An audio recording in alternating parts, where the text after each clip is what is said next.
Père,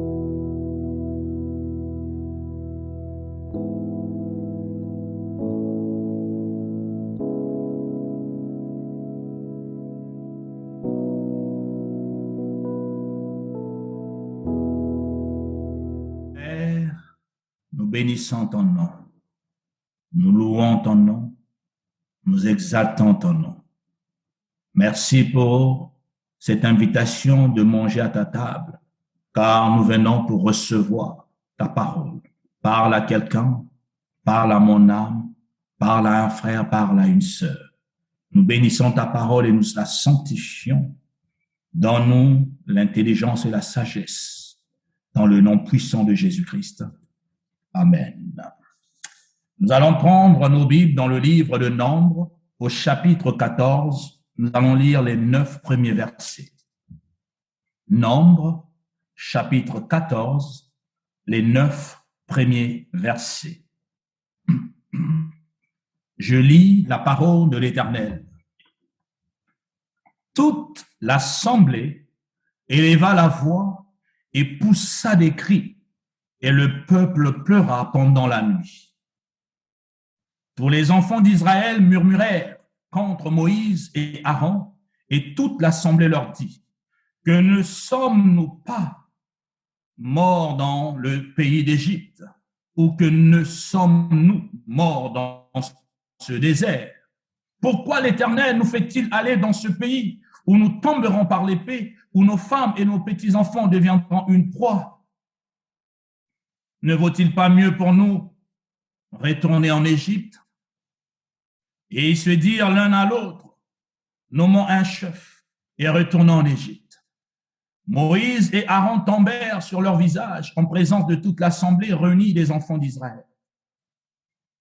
Parmi ceux qui avaient exploré le pays, Josué, fils de Nun, et Caleb, fils de Jephunnée, déchirèrent leurs vêtements et parlèrent ainsi à toute l'assemblée des enfants d'Israël: le pays que nous avons parcouru pour l'explorer est un pays très bon, excellent. Si l'Éternel nous est favorable, il nous mènera dans ce pays et nous le donnera. C'est un pays où coule le lait et le miel.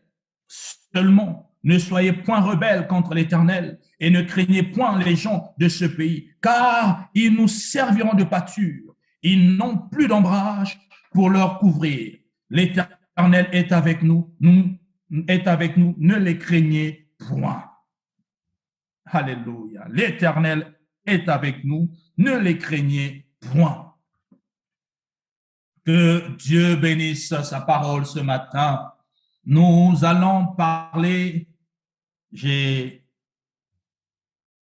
thème de ce matin, excusez-moi, pendant que je parlais, il y a une pensée qui m'est venue à cœur, mais je vais revenir sur, merci Seigneur, je vais revenir sur ce que je vais plutôt parler ce matin. Le thème: vois-tu une opportunité là où les autres voient des problèmes? C'est une question.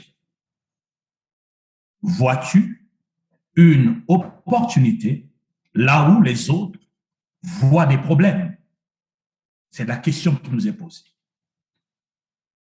L'histoire que nous venons de lire, pour mieux la comprendre, nous devons remonter au chapitre 13, là où tout commence.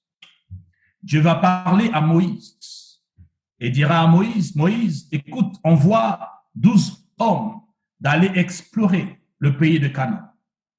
Et prendre dans les 12 tribus que nous avons, tu vas prendre un homme de chaque tribu et ils vont composer les 12 explorateurs et ils iront explorer le pays, visiter si la terre est bonne, s'il y a des fruits, s'il y a des arbres, est-ce que ce sont des villes qui sont fortifiées, est-ce que tout va ramener ces nouvelles au peuple d'Israël. Et parmi ces 12 tribus, il y en a 2 qui m'intéressent particulièrement. La tribu de Juda, où Caleb va être choisi, et la tribu d'Éphraïm, où Osée, que Moïse va après nommer Josué, c'est-à-dire Osée, Josué s'appelait d'abord Osée, c'est Moïse qui va maintenant lui donner le nom de Josué. Donc, la tribu de Juda et la tribu d'Éphraïm les deux personnes, Caleb et Josué, font partie des 12. Les 12 irent explorer Canaan. Ils vont partir de gauche, donc du nord au sud, de l'est à l'ouest. Et cette exploration va durer 40 jours. 40 jours d'exploration. Et ils vont prendre des fruits, que ce soit des raisins, des grappes, qui vont prendre quelques fruits, ils vont prendre pour ramener au niveau du peuple d'Israël dans le désert.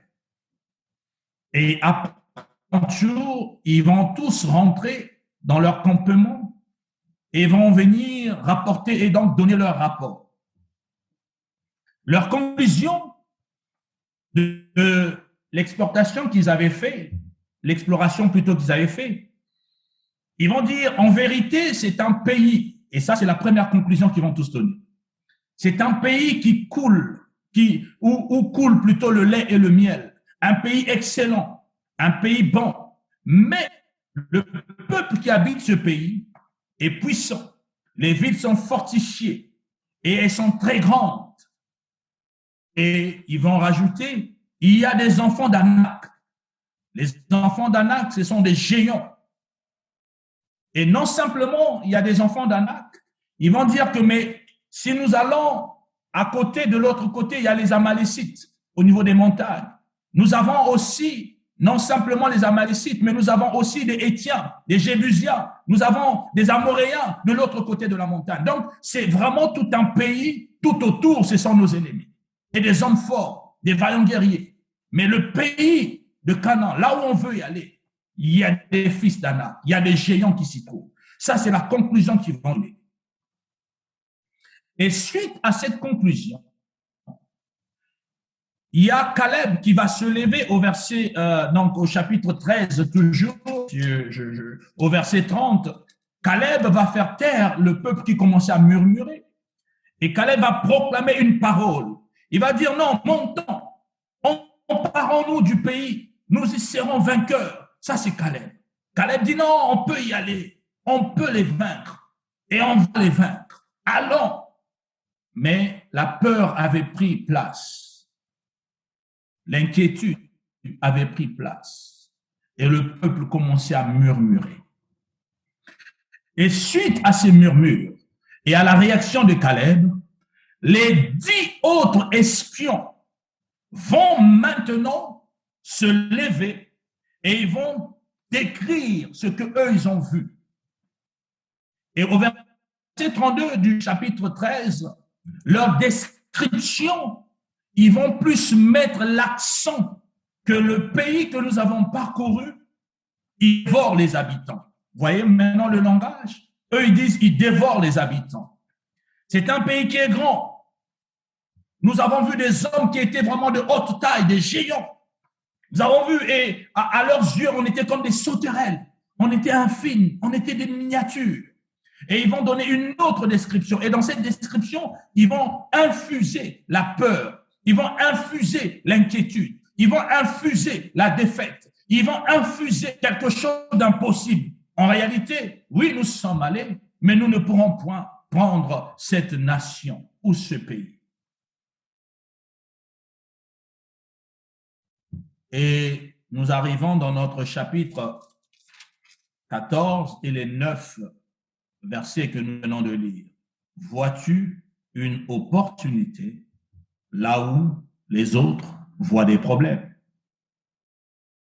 12 sont au retour des 12, 10 ont une autre vision et 2 autres en ont aussi une autre.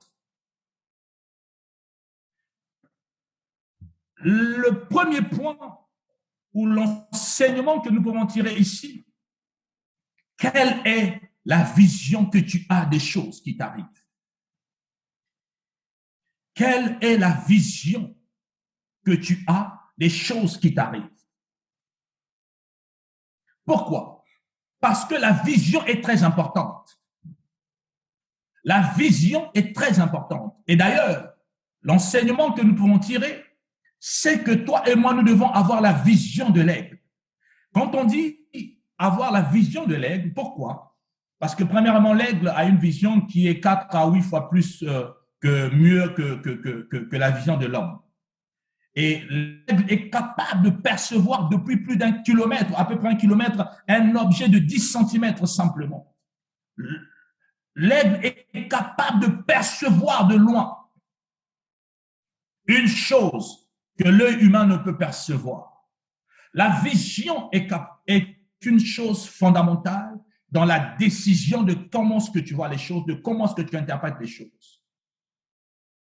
Quand on dit il faut avoir la vision de l'aigle, ou pourquoi je dis il faut avoir la vision de l'aigle, parce que la vision de l'aigle voudrait dire que tu dois avoir une vision, être quelqu'un qui est perspicace, c'est-à-dire quelqu'un qui est clairvoyant, quelqu'un qui voit dans la profondeur, quelqu'un qui voit certains détails, quelqu'un qui voit au-delà du mur, quelqu'un qui est capable de pouvoir identifier une chose lointaine.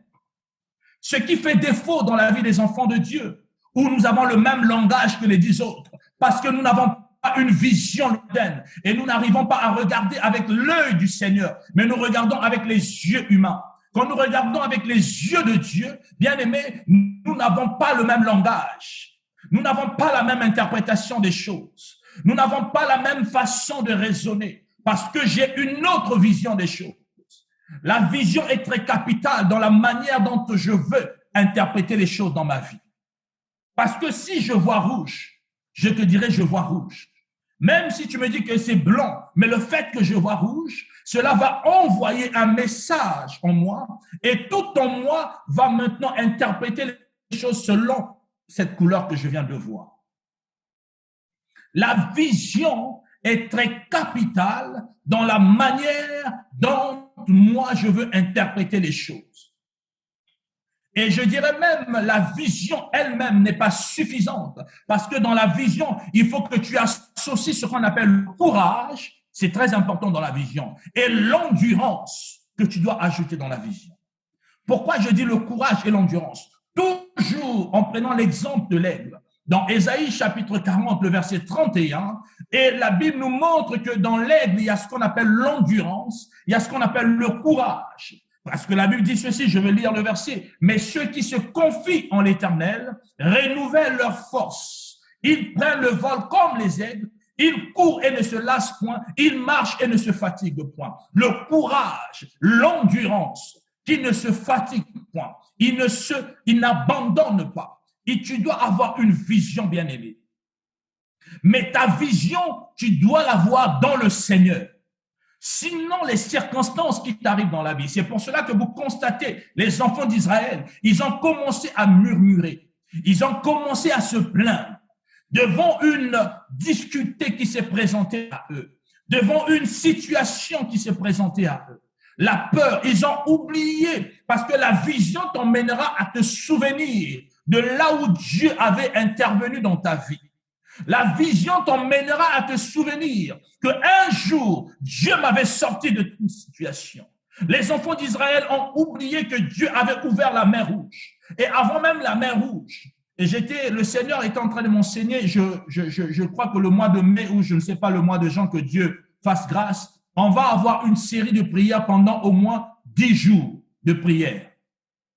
Et les 10 jours de prière, Dieu m'a emmené et m'enseigné sur les 10 plaies d'Israël, les 10 plaies d'Égypte. Et on va vraiment parler sur les 10 plaies qui consistent 10 types de prières que Dieu m'a instruit, m'a enseigné là-dessus. Et nous reviendrons. Mais ici, voyez-vous, le peuple d'Israël a vu la manifestation de la puissance de Dieu en Égypte. Et jusqu'à arriver à la mer Rouge qui s'est séparée en deux. Et ils ont traversé la mer Rouge à sec. Et après qu'ils aient traversé la mer Rouge, la Bible nous dit que la mer a renfermé le Pharaon et toute son armée. Ils ont vu la puissance de Dieu. Mais voici qu'on leur présente que là-bas, il y a des fils d'Anak, les géants qui sont de l'autre côté.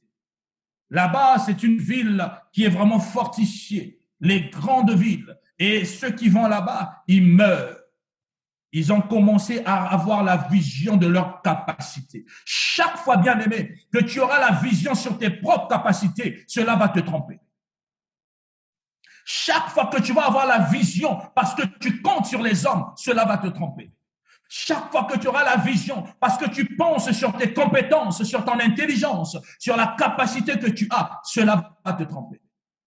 Mais si tu places ta vision dans le Seigneur, alors tu auras le langage. Et dans la vision, il y a aussi ce qu'on appelle le langage. Et c'est le langage de Caleb, c'est le langage de Josué. Voilà leur langage. Au verset 9 jusqu'au verset, et au verset 8 jusqu'au verset 9, ils ont commencé à avoir un autre langage. Dans la vision qu'ils avaient, ils ne se voyaient pas eux, mais ils voyaient l'Éternel qui combattra pour eux. Ils ne voyaient pas leur capacité, ils ne voyaient pas que nous, on est une armée d'élite, mais ils voyaient l'Éternel, l'armée de l'Éternel qui va. Et ils ont oublié le peuple d'Israël, ils ont oublié que c'est Dieu qui a marché avec eux. Ils ont oublié que non, c'était l'Éternel qui combattait pour eux. Personne n'a combattu l'armée de Pharaon en Égypte. Personne n'a levé, ne fût-ce qu'un doigt pour combattre en Égypte. C'est Dieu qui se charge. Que les circonstances que tu traverses, bien-aimé, ne t'emmènent pas à oublier les bontés de Dieu autrefois dans ta vie. Que la situation difficile que tu es en train de traverser ne t'emmène pas à oublier qu'un jour, un seul jour, Dieu a eu à manifester une chose grandiose dans ta vie. Voici les enfants d'Israël. C'est comme vous et moi. Dès que la situation devient critique, on commence à murmurer. Ah, ma vie, ça ne va pas. Ah, moi ici, ça ne va pas. Ah, ceci, cela. La moindre difficulté nous met dans un état où on oublie Dieu. On ne veut même plus prier. Au point où on demande même, mais si on pouvait retourner en Égypte, on pense même que l'Égypte était mieux. Au point où on se dit, et j'entends des chrétiens qui disent, mais ça sert à quoi même de prier? Ça sert à quoi de jeûner? Ça sert à quoi de se sacrifier de tant de choses? Quand je vois, c'est comme si les choses ne bougent pas. Bien-aimé, change la vision que tu as et cela va t'emmener à avoir un autre langage. Le langage de la foi. C'est le langage que Caleb et Josué ont eu, le langage de la foi. Nous monterons, nous les vaincrons, dit Caleb. Nous monterons. On va s'emparer de cette nation. Nous serons vainqueurs. Voilà le langage. Et on le dit souvent dans notre ligne de prière, race de vainqueurs. Vainqueur ne veut pas dire qu'il n'y aura pas de combats. Mais comme je sais que cela ne dépend pas de ma capacité, cela ne dépend pas de ma force. Quelle est cette chose que tu es en train d'espérer, que tu attends, qui ne vient pas et qui entraîne le découragement en toi? Non, change la vision. Change ta façon de raisonner. Change ton langage, bien-aimé. Et un langage de vainqueur. Et un langage de vainqueur. Arrêtons de murmurer dès qu'il y a la moindre chose. Et regardez, ils ont commencé à murmurer contre les serviteurs de Dieu. J'ouvre juste une parenthèse. J'aime pas trop parler de ces choses parce que quand on le dit, les chrétiens d'aujourd'hui, ils parlent encore des hommes de Dieu. Faites attention de murmurer contre les serviteurs de l'Éternel. C'est un conseil que je vous donne. Tu peux ou ne pas me croire. C'est pas grave. Mais je te donne un conseil. Fais très attention de murmurer contre les serviteurs de Dieu. Le peuple d'Israël a commencé à murmurer contre qui? Moïse et Aaron. Parce que ce sont eux qui les conduisaient. Comme de fois, certaines décisions qu'un serviteur de Dieu peut avoir, dès qu'on voit une faille, c'est pas un serviteur de Dieu, il n'est pas sage, il n'a pas fait ceci, il n'est pas cela, il n'est pas... Et on va dans toutes les directions. Faites très attention, Église. Faites très attention. Dieu peut te donner une compétence et vous constaterez que Aaron et Moïse ne connaissaient pas tout. Ils comptaient sur des hommes et des femmes qui ont accompli certaines choses. C'est juste une parenthèse que je ferme pour donner un conseil à chacun de nous. Mais je reviens sur mon sujet. Ils ont murmuré contre l'Éternel. Ils ont oublié les bienfaits de Dieu. Ils ont oublié que le Seigneur était avec eux. Ils ont oublié que Dieu marchait avec eux. La nuée était devant eux. Ils ont oublié que la grandeur de Dieu était avec eux. Ils ont oublié la puissance de Dieu qui cheminait avec eux. Bien-aimés, n'oublie pas les fois où Dieu a agi dans ta vie. N'oublie pas les fois où l'Éternel a intervenu dans ta vie. N'oublie pas. Ne murmure plus contre Dieu. C'est un conseil que je donne à chacun de nous. Tu murmures parce que tu n'as pas la vision de Dieu en toi. Tu murmures parce que tu oublies facilement ce que Dieu a fait dans ta vie. Même ne fût-ce qu'une seule chose que Dieu a faite dans ta vie, elle est suffisante pour que tu te souviennes que devant une circonstance donnée, l'Éternel est capable d'agir. Le langage de la foi, mais la vision en Dieu. Et un autre point que nous pouvons voir, c'est l'écoute. Voici le peuple a prêté l'oreille à 10 personnes qui ont interprété différemment les choses. Et le fait d'écouter la vie des hommes, le fait de prêter mon oreille aux choses de ce monde, parce qu'on entend, qu'est-ce qu'on entend? Le monde, oui, on va vivre une catastrophe. Oui, la vie, c'est fini. Voilà le découragement. On nous parle maintenant que non, il n'y aura que ceci, Covid. On entend que le découragement, le chaos, c'est tout ce qu'on entend. Il n'y a pas de bonnes nouvelles. Le monde est en train d'aller dans le dérive. Oui, c'est vrai. Oui, c'est vrai. Mais le fait que je prête mon oreille à ces choses et j'oublie d'entendre la voix de Dieu, alors cela va driver aussi ma manière de voir. Faisons attention à l'écoute, parce que l'écoute, ce que j'entends, influence mes pensées. Et quand cela influence mes pensées, cela va influencer mon caractère. Je reprends. Ce que j'écoute, ce que j'entends, aura de l'influence sur mes pensées. Et une fois que cela va influencer mes pensées, cela va influencer mon caractère. N'est-ce pas, la Bible nous dit dans Romains chapitre 10, le verset 17, que ainsi la foi vient de ce que l'on entend, et ce que l'on entend vient de la parole de Christ. Tu dois apprendre à écouter ce que Dieu te dit, non pas ce que les hommes disent. Parce que les hommes vont apporter toujours le découragement. Et je dirais à quelqu'un, fais attention à un entourage qui te décourage chaque fois que tu penses selon la parole de Dieu. Fais attention à ces hommes et à ces femmes qui vont te décourager quand la Bible te dit que c'est possible. Eux, ils te disent que c'est impossible. Fais attention à une telle personne.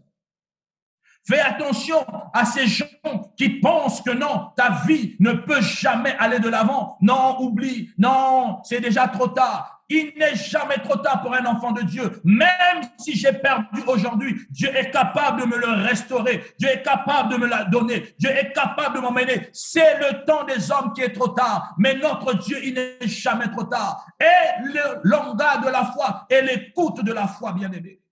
Prête ton oreille à ce que Dieu dit, non pas à ce que les hommes disent.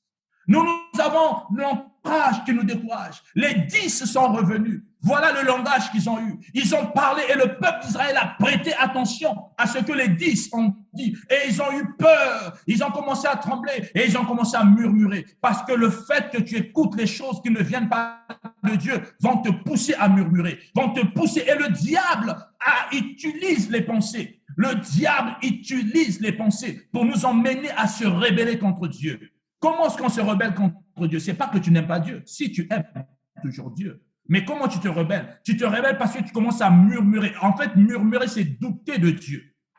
Murmurer, c'est douter de Dieu. Et tu crois que ton Dieu n'est pas capable. Non, ça fait 2 ans que je vis telle situation. J'ai trop prié. J'ai dormi à même le sol. J'ai dormi par terre. J'ai dormi sur le plafond. J'ai dormi sur la montagne. J'ai dormi dans l'eau. J'ai dormi dans la salle de bain. J'ai jeûné 40 jours, 20 jours, 100 jours. J'ai fait ceci. J'ai fait tel sacrifice. J'ai fait telle chose. Bien-aimé, j'aimerais dire à quelqu'un, tout ce que tu peux faire, cela ne te donne aucun mérite devant le Seigneur. J'aimerais vraiment que quelqu'un comprenne très bien ça. Si on nous a souvent enseigné, croyant que chaque chose que je fais, c'est comme si Dieu est redevable, c'est faux. Dieu n'est pas redevable à l'être humain. C'est nous qui lui devons toutes choses. C'est vrai, nous faisons les choses, mais j'aimerais que tu gardes, ce n'est pas par mérite que tu as ce que tu as. C'est pas parce que tu jeûnes 100 jours, parce que c'est vrai, toutes ces choses. Je ne mets pas en cause, mais j'aimerais que dans ton esprit, que tu aies toujours l'humilité. Même quand tu jeûnes, c'est Dieu qui permet que tu jeûnes. Même quand tu te sacrifies comme ça, c'est Dieu qui permet que tu puisses te sacrifier. Alors, et l'humilité de croire, c'est par miséricorde ce que j'ai. Ne te décourage pas. Ne te décourage pas. J'aimerais dire à une personne ce matin, un obstacle. Retenez bien cette phrase. Un obstacle est une opportunité qui m'est donnée, qui t'est donnée pour faire sortir le meilleur qui sommeille ou qui dort en nous. Je reprends. Un obstacle, une difficulté, un échec est une opportunité qui t'est donnée, qui m'est donnée, qui nous est donnée, afin de faire sortir le meilleur qui sommeille ou qui dort en nous. Que ce matin, le meilleur qui dormait en toi sorte. Comme Caleb et Josué, il y avait le meilleur en eux. Et en face de cette difficulté, les enfants d'Anak, les géants qui étaient là, même si on était comme des sauterelles au-devant d'eux, mais j'ai réalisé que je suis un fils de vainqueur. Je suis plus que vainqueur. Alors je ne vais pas reculer au-devant de cette situation. Je ne vais pas reculer. Bien-aimé, l'esprit qui est en nous est plus fort. Ne doute pas des capacités surnaturelles que Dieu dépose en toi. Pourquoi tu murmures? Pourquoi tu abandonnes? Pourquoi veux-tu retourner dans les choses anciennes? Pourquoi veux-tu abandonner la foi à cause de la difficulté? Qu'est-ce qui est impossible à ton Dieu? As-tu payé le souffle de vie que tu as? Penses-tu que c'est à cause de ton jeûne que tu respires? Non. Et la vision de l'aigle, et la vision de Dieu, et le langage de Dieu, le langage de la foi. Mais elle écoute du Saint-Esprit. Et cela t'emmènera à faire sortir le meilleur qui est en toi. Là où les autres voient l'impossible, toi tu vois ce qui est possible. C'est ça, enfant de Dieu. Là où les autres voient que non, il y a une malédiction, mais toi tu vois que derrière la malédiction, il y a une bénédiction. Alléluia. Là où les autres voient que c'est non, c'est fini, toi tu dis ce n'est qu'un commencement. Voilà le langage d'un enfant de Dieu. Non, c'est fini, c'est trop tard. Bah, on a dit qu'on va c'est fini, ce n'est plus possible. Oui, c'est vrai, ce n'est plus possible. Mais pour mon Dieu, il y a toujours une possibilité. Voilà le langage que nous devons avoir. Là où les autres voient une difficulté, qu'est-ce que toi tu vois? Change ta façon de voir, change ta perception des choses, change ton langage, change ton écoute. Ce sont les clés qui vont te permettre de ne pas parler comme eux, de ne pas parler comme les 10 espions, mais de parler comme les deux autres, Josué et Caleb. Où sont les Josué et Caleb?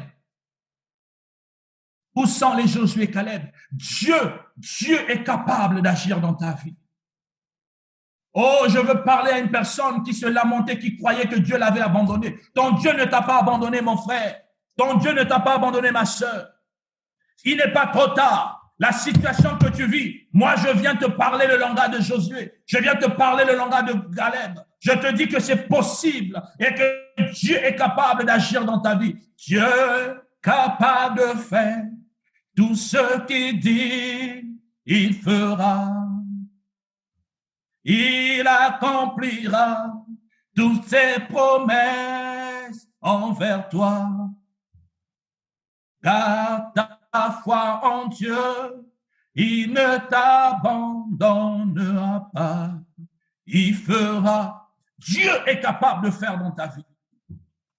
Oh, je te prêche un Dieu capable au-delà de ce que l'homme peut faire. Je te prêche le Dieu de la Bible, le Dieu créateur du ciel et de la terre. Jésus-Christ de Nazareth est capable, là où même il n'y avait que des cendres, de faire renaître des cendres une vie. Dieu est capable, ce Jésus dont je te prêche ce matin est capable, même dans la vallée ou dans le désert, là où il n'y a que des eaux desséchées, il est capable de te dire, oh, que la vie retrouve les eaux desséchées et les eaux reprennent chair. Il est le Dieu de la résurrection. Il n'est pas trop tard. Il n'est pas trop tard, que personne ne te montre que c'est fini. Non, non, non, non, non, non, non. Ton sort n'est pas fini. Il est entre les mains de Dieu. Qui détient le calendrier de ta vie? Ce n'est pas un homme. C'est Dieu qui détient le calendrier de ta vie. Et ce Dieu te dit ce matin, oh, est un langage de la foi. Ce Dieu te dit ce matin, est la vision de l'aigle. Ce Dieu te dit ce matin, écoute la voix de l'esprit. Ne prête pas attention à ce que les hommes disent. Non, tu es déjà vieille, tu es déjà vieux, c'est fini pour toi. Tu n'enfanteras plus, tu n'auras plus ceci. Il est trop tard. Mais tu sais, ici, c'est fini l'étude. Non, tu ne peux pas avoir tes diplômes. Non, tu ne peux pas acheter, tu peux pas. Il n'y a pas, tu peux pas, tu peux pas. Chez nous, tout est possible. Alléluia. Oh, je veux dire à une personne, tout est possible ce matin en fonction de ta foi. Alléluia. Les 10 n'ont pas cru. Josué a cru. Caleb a cru. Et bien aimé, regardez la récompense. Si vous suivez encore l'histoire, Dieu va prendre une résolution contre les 10 tribus qui n'avaient pas cru, leur descendance de là de 20 ans jusqu'à plus. Tous ceux-là qui n'ont pas cru que Dieu était capable, ils n'ont pas hérité Canaan. Ils n'ont pas hérité Canaan. Mais Caleb et Josué, leur famille, leur descendance, tous ont hérité Canaan. Ton langage t'emmènera à hériter, à rentrer dans la bénédiction de Dieu. Ce matin, je voudrais juste exhorter une personne. Je suis en train d'attendre un miracle de la part du Seigneur. Ne te décourage pas. Tu es en train d'attendre que la main de Dieu, et à côté, il y a des hommes qui te disent, mais attends, ça fait des années que tu attends. Mais regarde, même moi, je suis venu après toi. J'ai ceci, c'est pas grave. Il a ça avant toi. Gloire à Dieu. Parce que je sais que mon Rédempteur se lèvera le dernier. Oh, je veux parler à une personne ce matin. Ne te décourage pas. Change simplement la vision des choses. Change le langage. Mets ta foi en Dieu. Dieu est capable de faire, bien-aimé. Oh, je te parle d'un Dieu qui est capable. Quelle est cette situation qui te fatigue? Change et fais attention à ton entourage. Fais attention à ces hommes qui te découragent. Moi, je te dirais, peu importe la chose que tu es en train de vivre, peu importe le nom de la difficulté que tu vis, Dieu est capable d'accomplir un miracle dans ta vie. Il n'est pas trop tard avec ce Dieu. S'il faut jeûner, on va jeûner. S'il faut crier, on va crier. Mais je veux te dire ce matin, mon Dieu est capable. Jésus-Christ est capable. Le roi des rois est capable dans ta vie. Jésus, le Dieu créateur du ciel, il est capable dans ta vie. Et un langage commence à proclamer. Parce que bien aimé, vous savez, le miracle arrive en fonction de ce que tu déclares dans ta vie.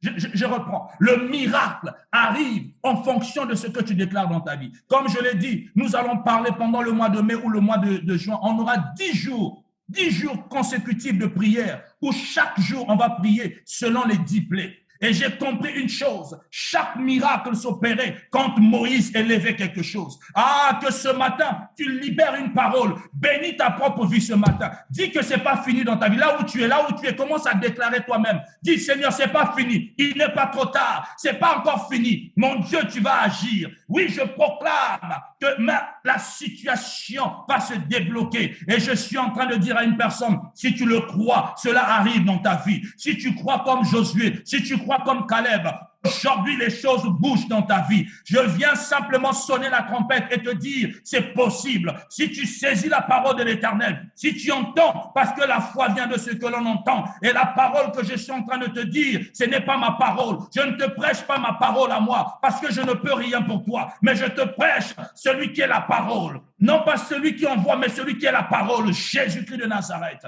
Il est capable de faire dans ta vie. Lève-toi, mon frère. Oh, les païens se réjouissent, mais tu es capable de te réjouir aussi. Lève-toi, il n'est pas trop tard. Dieu t'a créé pour être béni. Dieu ne t'a pas créé pour être malheureux. Dieu ne t'a pas créé pour vivre les malheurs matin, midi, soir. Dieu ne t'a pas créé pour que le monde soit au-dessus de toi. Mais Dieu t'a créé pour que tu domines. Alléluia. Dieu t'a créé pour que tu sois plus que vainqueur. Dieu t'a créé pour que tu vives la bénédiction de Dieu, non pas le malheur. Mais ce matin, tout dépend de toi. Si tu crois en sa parole, si tu tiens cette parole, bien aimé, tu auras le langage de Josué, tu auras le langage de Caleb. Les géants d'Anak ne seront rien au-devant de ton Dieu. Parce que toi, même si tu n'es qu'une sauterelle, mais sur l'épaule d'un géant, tu deviens plus géant que le géant lui-même. Alléluia. Oh, ce matin, je vais dire à une personne, des ennemis peuvent être des géants, mais quand tu monteras sur les épaules de Jésus, quand tu monteras sur les épaules de Jésus, tu deviendras plus que vainqueur et plus que les géants parce que ton Dieu est le géant des géants. Ton Dieu est le roi de rois. Ton Dieu est le tout-puissant. Certes, ce sont des puissants. Les sorciers, tous ceux qui te combattent, ils sont puissants. Le diable est puissant. Il n'y a pas de problème. Mais tu as un Dieu qui est tout puissant. Et quand tu montes sur ce Dieu-là, tu deviens plus tout puissant. Ah, si quelqu'un comprenait ce que je dis là où tu étais en train de déclarer Amen. Oh, ce que je suis en train de déclarer, si quelqu'un avait la foi là où tu es en train de déclarer, tu le déclares maintenant Amen. Et cette chose arrive dans ta vie au nom de Jésus. Bien, mais ce n'est que question de la foi. Le miracle, c'est question de la foi. Tu n'as pas besoin de faire 15 000 choses. Crois simplement, crois simplement. Le miracle, c'est la foi. Si tu crois, tu déclenches cette chose. Si tu crois, bien aimé, je le dis et je le proclame, tu déclenches toute chose ce matin. Tout dépend de toi. Et j'aime dire aux gens, tu es capable de déclencher n'importe quoi en toi en fonction de ta relation et de ta cohésion, de ta relation et de ton intimité avec Dieu. La foi. Tu n'as même pas besoin que moi je t'impose la main. Tu n'as pas besoin. Il suffit juste que tu déclares que tu crois. C'est vrai, Dieu a fait grâce aux hommes de Dieu. Oui, c'est vrai. Mais je veux t'emmener à être parce que le ciel est ouvert pour nous tous. Le ciel n'est pas ouvert juste pour les prophètes. Le ciel n'est pas ouvert juste pour les apôtres. Le ciel n'est pas ouvert juste pour les évangélistes. Le ciel est ouvert aussi pour toi, mon frère, ma sœur. Saisis simplement par le langage de la foi. Change ta vision. Là où les autres voient des problèmes, toi, tu vois quoi? Je l'ai dit tout à l'heure. Les difficultés, les échecs, les problèmes, ce sont des opportunités que Dieu te donne pour réveiller, pour mettre en éveil, pour faire ressortir le meilleur qui dormait en toi. Que ce matin, ce meilleur sorte. Oh, je prie l'Éternel que ce meilleur sorte de toi. Oh, que ce meilleur commence à éclore et ta vie change ce matin. Je suis en train de proclamer dans le nom de Jésus que celui qui a écouté et qui va écouter ce message, que cela révolutionne sa façon de penser. Frère, ça sert à rien de murmurer. Tu ne changeras rien par tes murmures. Tu ne changeras rien. Tu ne changeras. Au contraire, cela n'est pas bénéfique pour toi. Crois en ton Dieu.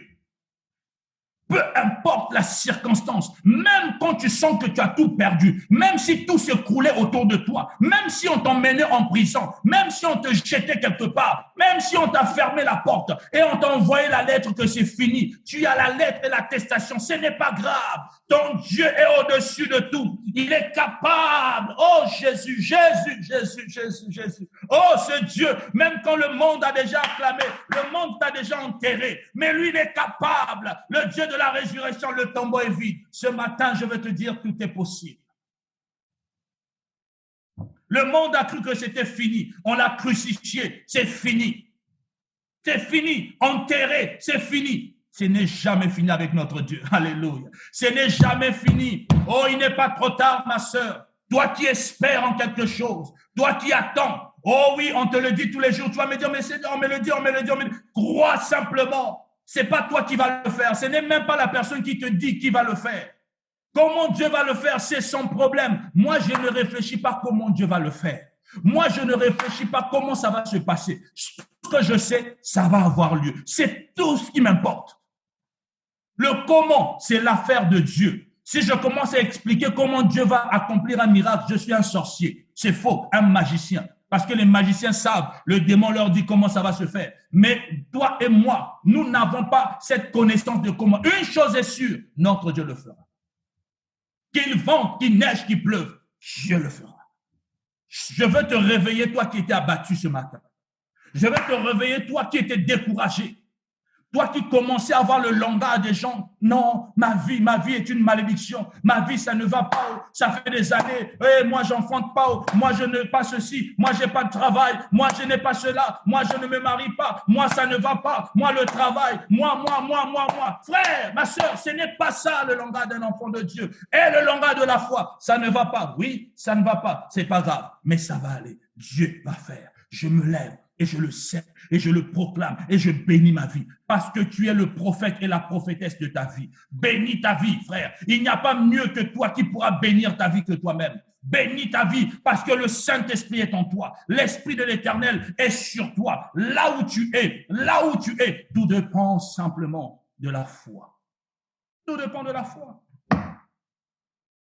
Je veux dire à une personne ce matin, essuie tes larmes. Essuie tes larmes. Sois comme cette femme. Ah, j'aime. Je reviendrai sur cette prédication-là. Cette femme qui emmène son mari, lui demande, est-ce que ça va? Il dit, tout va bien. Mais l'enfant vient de mourir. Mais elle dit, tout va bien. Le langage de la foi. Est-ce qu'il y a une femme qui a le langage de la foi? Est-ce qu'il y a un homme qui a le langage de la foi? Pourquoi tu te décourages? Pourquoi veux-tu retourner dans les choses de ce monde?